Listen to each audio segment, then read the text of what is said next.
भारत में एक शब्द है जो अक्सर खबरों में रहता है, बहसों को जन्म देता है और कभी-कभी समाज को बांट भी देता है। लव जिहाद।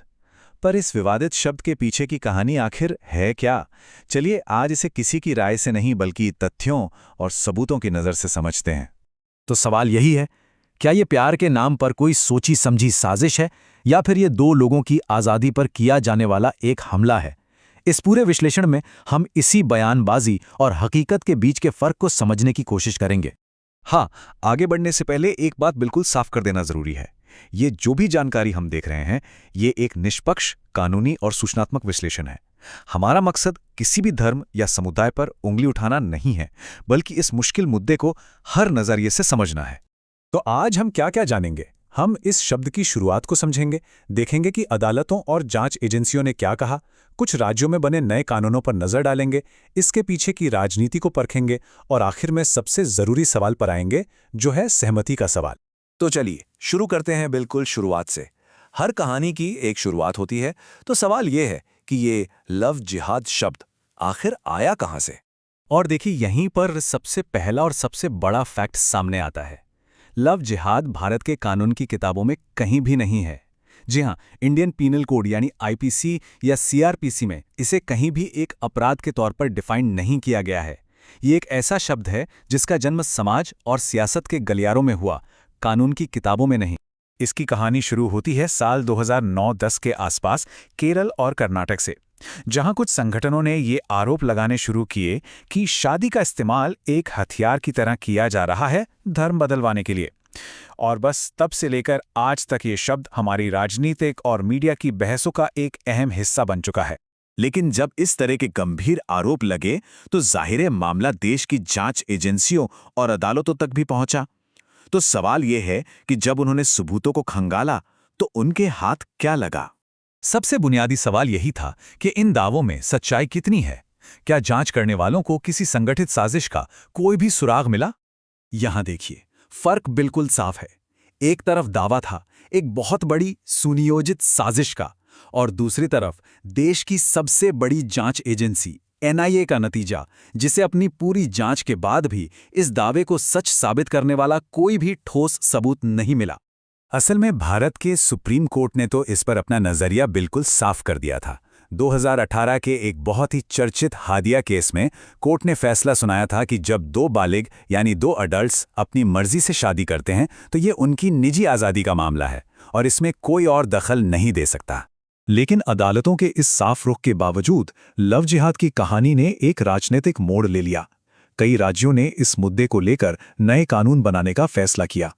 आइए देखते हैं कि ये कानून क्या है। खास तौर पर उत्तर प्रदेश, मध्य प्रदेश, उत्तराखंड और गुजरात जैसे राज्यों ने धर्म परिवर्तन को कंट्रोल करने वाले नए कानून लागू किए। ये कानून शादी के जरिए होने वाले धर्म परिवर्तन पर खास नजर रखते हैं और इसके लिए काफी सख्त नियम बनाते हैं। इन कानूनों के पीछे सरकार का तर्क ये है कि वो समाज के, खासकर महिलाओं को जबरदस्ती या धोखे से होने वाले धर्म परिवर्तन से बचाना चाहते हैं। वहीं दूसरी तरफ जो लोग इन कानूनों की आलोचना करते हैं, उनका मानना है कि ये कानून लोगों की पर्सनल आज़ादी, उनकी प्राइवेसी और अपना जीवन साथी चुनने के अधिकार में सीधी दखलंदाजी हैं। और ये हमें एक बहुत बड़े फर्क की तरफ ले आता है।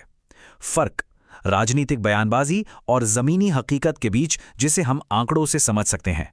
ये बात समझना बहुत जरूरी है।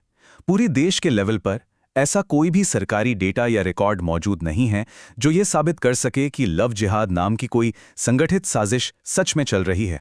तो फिर सवाल ये उठता है कि अगर कोई ठोस डेटा नहीं है तो ये कहानी इतनी ताकतवर क्यों है? इसके पीछे कई वजह हैं। अक्सर ये मुद्दा चुनावों के आसपास गर्मा जाता है, क्योंकि डर की राजनीति कई बार वोट जुटाने में काम आती है। इसके अलावा टीवी चैनलों पर होने वाली तीखी बहसों से उन्हें अच्छी खासी टीआरपी भी मिलती है। तो ये सवाल हम सबको सोचने पर मजबूर करता है, क्या ये सच में समाज के लिए एक बड़ा खतरा है या फिर इसे एक सोची समझी चुनावी कहानी के तौर पर गढ़ा गया है?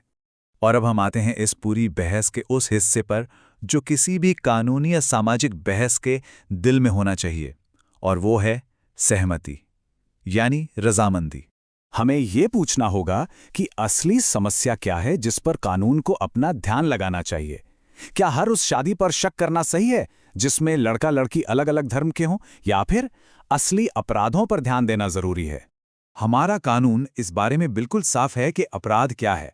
किसी से जबरदस्ती धर्म बदलवाना ये एक अपराध है। धोखा देने के लिए अपनी असली पहचान छिपाना ये भी अपराध है।